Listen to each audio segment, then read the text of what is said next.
नमस्कार साथियों, मैथ से समाधान यूट्यूब चैनल में आप सभी का फिर से एक बार स्वागत है। पिछले वीडियो में हम लोगों ने शुरू किया था कक्षा 8वीं अध्याय 7 आरेख, और उसमें हमने सीखा था कि किसी समतल में किसी बिंदु को किस प्रकार हम दर्शाते हैं, किसी बिंदु के स्थिति निर्देशांक क्या होते हैं, निर्देशाक्ष क्या होते हैं, निर्देशाक्ष कितने चतुर्थांश में बटे होते हैं, कौन से चतुर्थांश में कौन से बिंदु शामिल होते हैं, सारी चीज़ें हमने सीखी थी। आज उस वीडियो को आगे बढ़ाते हुए चलिए शुरू करते हैं। तो ये दो प्रश्न मैंने लिख रखे हैं, इन दो प्रश्नों को मैं हल करना बता दूं। पहला प्रश्न है, निम्नलिखित बिंदुओं को ग्राफ में प्रदर्शित करो। माने ग्राफ पेपर में प्रदर्शित करना है, आप लोग ग्राफ पेपर में करना, मैं आपको यहाँ पर इस बोर्ड में करके दिखाता हूँ, ठीक है। तो ये आपका हो गया वाई एक्सिस, ठीक है, और ये हो गया आपका एक्स एक्सिस, ठीक है।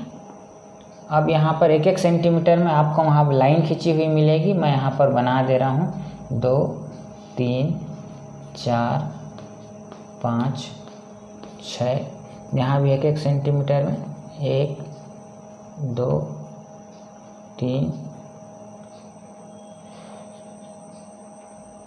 4, आगे ऊपर तक भी रहेगा, 1, 2, 3, 4, 5, इधर भी 1, ये 2, ये 3, ये 4, ये 5, आगे अनंत तक। तो ये आपका ग्राफ पेपर मैंने बना दिया। निम्नलिखित बिंदुओं को ग्राफ में प्रदर्शित करना है, हम प्रदर्शित करेंगे। पहला बिंदु है 2, 5, धन 2, धन 5। तो देखिए कुछ नहीं करना है, 2, 5, तो ये इस 2 के सामने क्या है, धन 2 है, और ये कौन सा निर्देशांक होगा, x निर्देशांक है, x निर्देशांक है, और इसके सामने कौन सा चिन्ह है, धन चिन्ह है, तो हम धन x की तरफ जाएंगे। देखो ये x, इसको x डैश भी लिख देते हैं, ठीक है। तो यहाँ से ये मूल बिंदु हुआ, ठीक है, यहाँ से इस तरफ धनात्मक दूरी नापेगा x अक्ष की दिशा में, यहाँ से इस तरफ ऋणात्मक दूरी y अक्ष की दिशा में, इधर से ऊपर धनात्मक और मूल बिंदु से नीचे ऋणात्मक। तो x निर्देशांक 2 है, उसके सामने क्या चिन्ह है, कुछ नहीं, माने धन है। तो हम मूल बिंदु से यहाँ से x अक्ष की दिशा में कितने दूर जाएंगे, 2 इकाई दूरी जाएंगे। तो चलो 1, 2 यहाँ पहुँचे। अब वहाँ से धन 5 के सामने क्या है, धन है, तो हम धन y की दिशा में कितनी इकाई जाएंगे, 5 इकाई जाएंगे। तो देखो यहाँ पर जब हम यहाँ पर पहुँचेंगे तो 1 इकाई हुआ, हम धन y दिशा में जा रहे हैं। यहाँ पर पहुँचे, इसी सीध में ऊपर चढ़ना है, 2 इकाई हुआ। यहाँ पर पहुँचे 3 इकाई हुआ या 3 सेंटीमीटर, यहाँ पहुँचे 4 हुआ। इसको थोड़ा बड़ा कर देता हूँ, यहाँ पर 5 है। तो जब मैं यहाँ सीध में आ गया, ये देखिए x निर्देशांक धन 2, तो मूल बिंदु से धन x अक्ष की दिशा में 2 इकाई या 2 सेंटीमीटर चला। अब वहाँ से कितना चलना है, 5 सेंटीमीटर, किधर, धन 5 है, तो धन y दिशा में, ये y निर्देशांक है, ठीक है। तो ये 1 हुआ, ये देखिए ये 2 हुआ, ये 3 हुआ, ये 4 हुआ, ये 5 हुआ। यहाँ पर निशान लगा दीजिए। तो ये जो बिंदु होगा ये आपका कौन होगा, 2, 5 होगा। ये बिंदु कौन होगा, 2, 5 होगा, ठीक है। चलिए इसको नाम भी दे देना है, ठीक। तो ये पूरा हो जाता है, a लिख दिए, 2, 5 लिख दिए, होगा। दूसरा बिंदु ऋण 3, 4। अब देखो ऋण 3, 4 है, इसका x निर्देशांक हुआ और ये y निर्देशांक हुआ। x निर्देशांक क्या है, ऋण 3 है, तो हम मूल बिंदु से x ऋण किधर होता है, इधर होता है, तो हम इधर आएंगे, कितनी दूरी आएंगे, 3 सेंटीमीटर या 3 इकाई, क्योंकि ऋण है। तो आओ 1, 2, 3, ये ऋण 3 पे आए, यहाँ निशान लगा रहा हूँ। अब y क्या है, y निर्देशांक क्या है, कोई चिन्ह नहीं है, माने धन है, तो हम धन y दिशा में जाएंगे। कहाँ से, जहाँ पर हम आए हैं वहाँ से। तो धन 4 इकाई चलो, ये देखो 1 के सीध में आए, ये 1 इकाई चले यहाँ से 3 से, फिर ये 2 के सीध में आए 2 इकाई, फिर ये 3 के सीध में आए 3 इकाई, हमको कितना चलना है, धन 4, तो यहाँ पर आए हम लोग। तो ये जो बिंदु हो गया, इसको हम नाम देते हैं, मान लो B, इसका निर्देशांक क्या हो जाएगा, ऋण 3, 4, ठीक है। अब एक चीज़ और बता दूं, चाहे आप ये तरीका अपना लें, या एक तरीका और है वो भी बता दूं, लेकिन मैं आप लोगों को आसान तरीका बता चुका हूँ। ठीक है, एक तरीका और है आपके पास। पहले प्रश्न को बता दूं, 2 और 5 है, धन 2 है तो आप धन x अक्ष की दिशा में 2 इकाई आइए और यहाँ पर एक लंब खींच दीजिए। यहाँ पर क्या कर दीजिए, एक लंब खींच दीजिए। ये लंब खींचा मैंने। और y निर्देशांक कितना है, धन 5 है तो y अक्ष की दिशा में धन 5 दूरी जाइए, 1 2 3 4 5। अब यहाँ से जो है y अक्ष पे एक लंब खींच दीजिए, y अक्ष पे एक लंब खींच दीजिए। तो दोनों लंब जिस जगह पे एक दूसरे को काटेंगे वही क्या होगा, बिंदु 2 5 होगा। चाहे इस तरीके से चलिए, चाहे यहाँ से 2 दूरी आके फिर यहाँ से सीधे जो है 5 इकाई के बराबर की दूरी में जाइए, एक यही बिंदु मिलेगा दोनों विधि में। ठीक है, चलिए तीसरा, 1 ऋण 1, x निर्देशांक धन 1, x निर्देशांक धन 1 माने x अक्ष की दिशा में धन 1 दूरी गए, यहाँ पर आए। ठीक, अब यहाँ से y निर्देशांक कितना है, ऋण 1 है, माने हम यहाँ से ऋण y अक्ष की दिशा में माने नीचे की ओर 1 दूरी जाएंगे। तो ये इसके सीध में आए, यहाँ पर आ गए, तो ये क्या हो गया, ऋण 1 ऋण 1, इसको कोई भी नाम दे दो C। अब आगे चलिए, 0 6, 0 x निर्देशांक कितना है, 0 है, माने मूल बिंदु से हम कितनी दूरी जाएंगे, 0 दूरी जाएंगे, माने हम वहीं पर रहेंगे। किसी जगह से 0 दूरी जाना माने क्या होगा, वहीं रहना। अब y निर्देशांक कितना है, धन 6 है, तो हम 0 x अक्ष से 0 दूरी गए तो यही मूल बिंदु पर है। अब यहाँ से कितना दूरी जाना है, धन y की दिशा में 6 दूरी जाना है, तो 1 2 3 4 5 और मान लेते हैं यहाँ पर आपका 6 है। तो ये जो बिंदु है ये आपका क्या हो जाएगा, 0 6 हो जाएगा। क्या हो जाएगा, 0 6 हो जाएगा। ठीक है, यहाँ पर एक निष्कर्ष निकलता है कि यदि किसी बिंदु का x निर्देशांक अगर 0 है, यदि किसी बिंदु का x निर्देशांक अगर 0 है तो वह बिंदु y अक्ष पर स्थित होगा। ये देखो, ये बिंदु कहाँ मिला, 0 6 y अक्ष पर मिला। तो एक नियम निकल कर बाहर आया, यदि किसी बिंदु का x निर्देशांक 0 है तो वह बिंदु हमेशा कहाँ होगा, y अक्ष पे आएगा। और इसका दूसरा भाग है, यदि किसी बिंदु का y निर्देशांक 0 है तो वह हमेशा कहाँ रहेगा, x अक्ष पर स्थित रहेगा, चतुर्थांश में कहीं नहीं रहेगा, x अक्ष पर रहेगा। और किसी बिंदु का यदि y निर्देशांक 0 है तो किसी चतुर्थांश में ना रह के वो कहाँ रहेगा, y अक्ष पर रहेगा। ऋण 3 0 हो, ऋण 3 0, ये देखिए जिसका y निर्देशांक 0 है। अब ऋण 3 x अक्ष से, क्योंकि ऋण चिन्ह है, y निर्देशांक ऋणात्मक है, इसलिए x अक्ष से ऋण x की तरफ आएंगे। x निर्देशांक ऋणात्मक है, कितना है, 3, तो ये ऋण 1 ऋण 2 ऋण 3 यहाँ पर आए। अब यहाँ से y अक्ष की दिशा में 0 दूरी जाना है, धन की तरफ नहीं ना ऋण की तरफ नहीं। यहाँ से y अक्ष की दिशा में चाहे इधर जाओ 0 दूरी, चाहे इधर जाओ 0 दूरी, हम कहाँ रहेंगे, 0 दूरी माने वहीं रहना, यहाँ रहेंगे। तो ये आ गया बिंदु आपका, ये मान लो x है, ऋण 3 0। तो देखिए जिस बिंदु का x निर्देशांक 0 था वो कहाँ मिला था, y अक्ष पे मिला था। और जिस बिंदु का y निर्देशांक 0 है वो कहाँ पर मिला, x अक्ष पर मिला। ठीक है, याद रखना। अब ऋण 3 ऋण 2, अब x निर्देशांक ऋण 3 है, अर्थात हम ऋणात्मक x अक्ष की दिशा में 3 दूरी चलेंगे तो 1 2 3 आए। और y निर्देशांक क्या है, ऋण 2 है, तो हम वहाँ से ऋणात्मक y अक्ष की तरफ 2 दूरी चलेंगे। तो यहाँ से ऋणात्मक y माने नीचे, ये 1 दूरी हो गया और ये 2 इकाई दूरी या 2 सेंटीमीटर हो गई, 2 के सीध में आ गए। तो ये बिंदु P है मान लो, तो इसका निर्देशांक क्या हो जाएगा, ऋण 3 ऋण 2। तो इस प्रकार हम बिंदुओं को जो है ग्राफ पेपर में प्रदर्शित करेंगे। तो ये था ग्राफ पेपर में बिंदुओं का प्रदर्शन। हमेशा याद रखिएगा, ऐसा कोई बिंदु जिसका x निर्देशांक 0 हो y अक्ष पर होगा, और ऐसा कोई बिंदु जिसका y निर्देशांक 0 हो वो कहाँ पर होगा, x अक्ष पर होगा।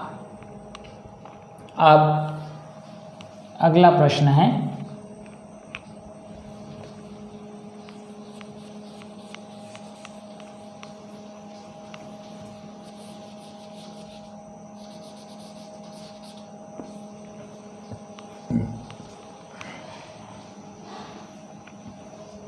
अब अगला प्रश्न ये है, देखिए दूसरे प्रश्न को, बताइए कि निम्नलिखित बिंदु किस चतुर्थांश में हैं। पहला तरीका तो ये है कि इन बिंदुओं को आप ग्राफ पेपर में जो है अंकित कर लीजिए, दिखा दीजिए, तो जिस चतुर्थांश में आएगा उसमें लिख दीजिए। जैसे मान लो ये 2 ऋण 2 अगर चौथे चतुर्थांश में आता है तो लिख दीजिएगा कि बिंदु 2 ऋण 2 चतुर्थ चतुर्थांश में स्थित है।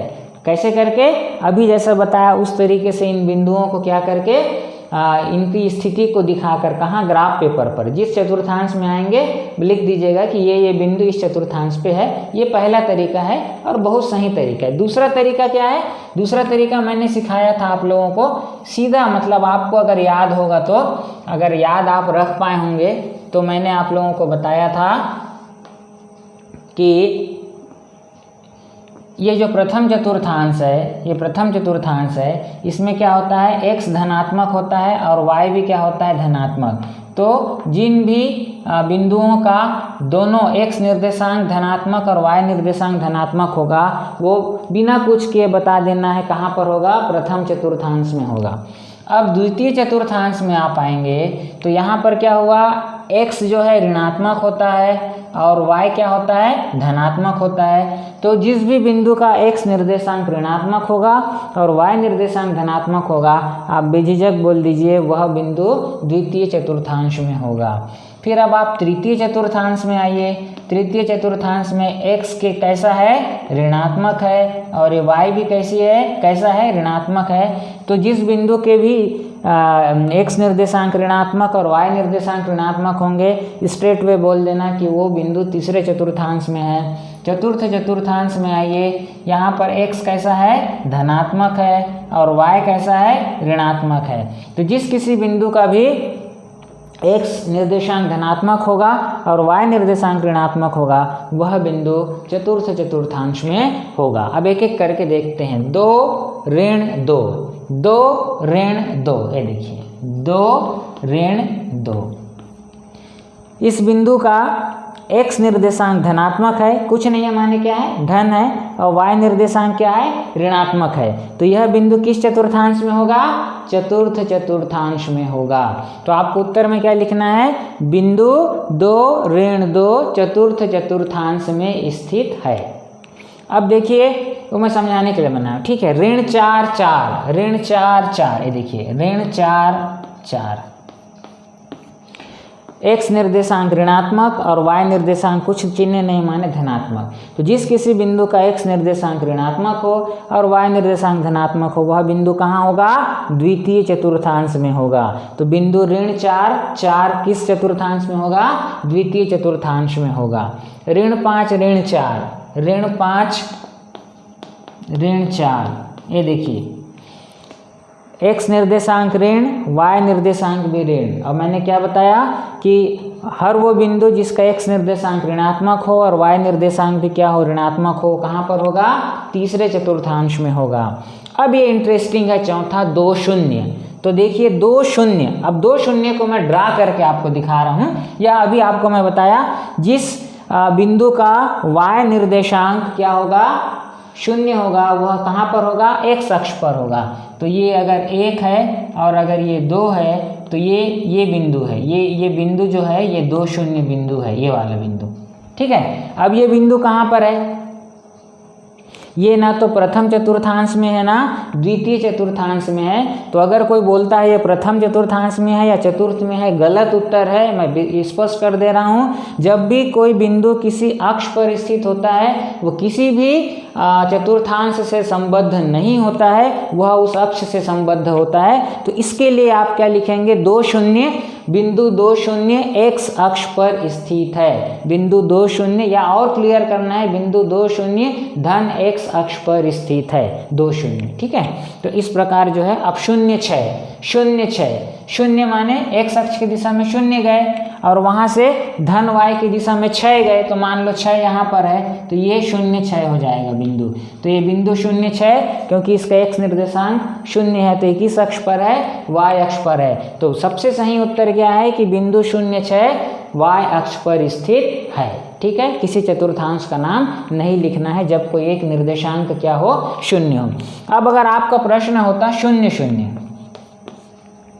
0 0। तो 0 0 किसका निर्देशांक है? मूल बिंदु का। तो क्या लिखेंगे? 0 0 मूल बिंदु है या मूल बिंदु पर स्थित है। तो इस प्रकार जो है बिंदु दिए रहने पे हम बताएंगे कि कौन से चतुर्थांश में है, और बिंदु को यदि ग्राफ पेपर में प्रदर्शित करने के लिए दिया जाएगा तो भी हम प्रदर्शित कर सकते हैं। मैं आप लोगों को ग्राफ पेपर तो नहीं दिखा सकता यहाँ, लेकिन मैंने जिस तरीके से किया है वैसे ही ग्राफ पेपर में लाइन खींचते हैं और बनाते हैं। ठीक है, यदि संभव हुआ तो मैं एक ग्राफ पेपर में लाइन खींच के जो है ड्रा करके आप लोगों को सिर्फ एक फ़ोटो भेज दूंगा। ठीक, चलिए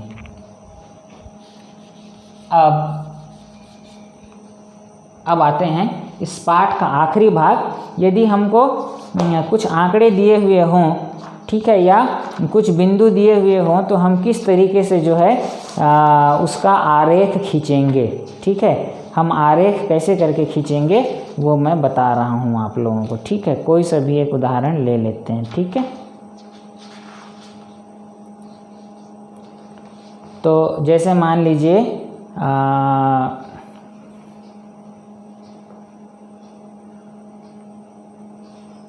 वर्ग की भुजा एवं परिमाप के मध्य आरेख खींचिए। वर्ग की भुजा एवं परिमाप, हमेशा दो राशियों के बारे में बात होगी तभी ग्राफ खींचा जा सकता है। वर्ग की भुजा एवं परिमाप के बीच आरेख खींचिए। ठीक है, तो अब हम ऐसे प्रश्नों में एक छोटी सी सारणी बनाएंगे। ठीक है, हम यहाँ पर लिखेंगे वर्ग की वर्ग की भुजा,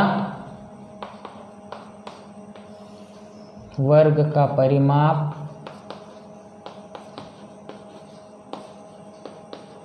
ठीक है, और ग्राफ के बिंदु यहाँ से निकल जाएंगे।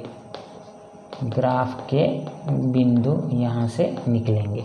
देखिए कैसे करना है, बहुत आसान है। ठीक है, अब आप लोगों को थोड़ा सा बता दूं, परिमाप क्या होता है। किसी वर्ग का परिमाप क्या होता है? किसी वर्ग का परिमाप का मतलब होता है उसके चारों भुजाओं की लंबाइयों का योग। तो अगर मान लीजिए मैंने एक ये वर्ग बनाया, वर्ग को आप जानते हैं ना, इसकी चारों भुजाओं की लंबाई क्या होती है? बराबर होती है।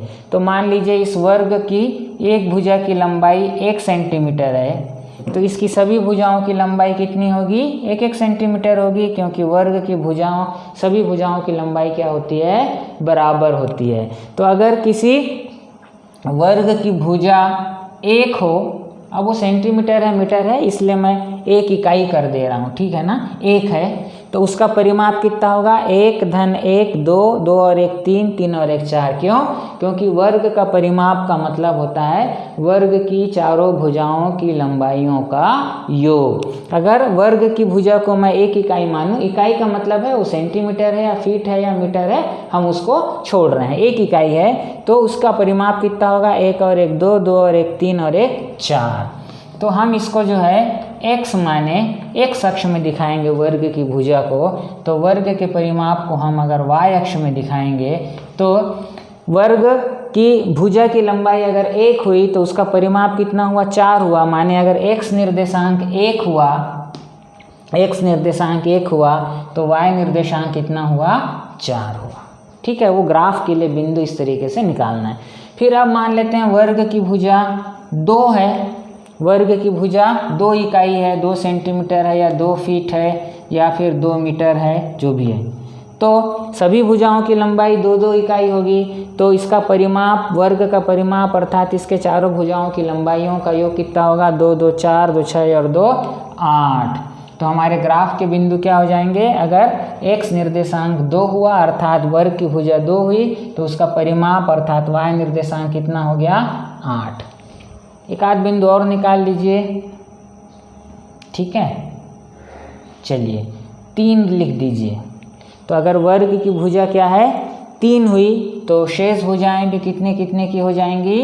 3 3 की हो जाएंगी। तो वर्ग का परिमाप क्या होगा? चारों भुजाओं की लंबाइयों का योग 3 चौक 12। तो अगर x निर्देशांक 3 हुआ तो y निर्देशांक कितना हो जाएगा 12। तो कम से कम जो है आपको 3 बिंदु निकालने पड़ेंगे इस तरीके से। अब ये मैंने ग्राफ बनाया, मैं x निर्देशांक को जानबूझ के नीचे से बना रहा हूँ क्योंकि y निर्देशांक धनात्मक में खूब दूर तक मेरे को जाना है, ऐसा बनाया, ठीक है। तो ये मूल बिंदु हो गया, ठीक है, O लिख देते हैं मूल बिंदु। ये 1, ये 2, ये 3, ये 4, ये 5, आगे बढ़ता जाएगा, है ना। ये 1, ये 2, 3, 4, 5, इधर देखिए 1, 2, 3, 4, 5, 6, 7, 8, 9, 10, बढ़ा देता हूँ, ये 11 और ये 12, ये 12 तक चाहिए ना, इसलिए ऐसे, ठीक है। अब पहला बिंदु हम लेंगे, ठीक है। पहला बिंदु का निर्देशांक क्या निकला है 1, 4, माने धन 1 धन 4। तो 1 माने x निर्देशांक धन 1 है, तो हम धनात्मक x की तरफ गए, कितने दूरी गए, धन 1 दूरी गए, धनात्मक धन 1 है ना, धनात्मक 1 यहाँ पर आए। अब यहाँ से ये धन y निर्देशांक कितना है, धन 4 है, तो यहाँ से हम धनात्मक y दिशा में 4 इकाई जाएंगे। तो देखो 1 इकाई, ये सीध में चल रहा हूँ, 1 इकाई, 2 इकाई, 3 इकाई, 4 इकाई। तो यहाँ पर एक बिंदु मिला, ठीक है, इसको नाम दे दीजिए A, ठीक है, और यहाँ पर लिख भी दीजिए 1, 4।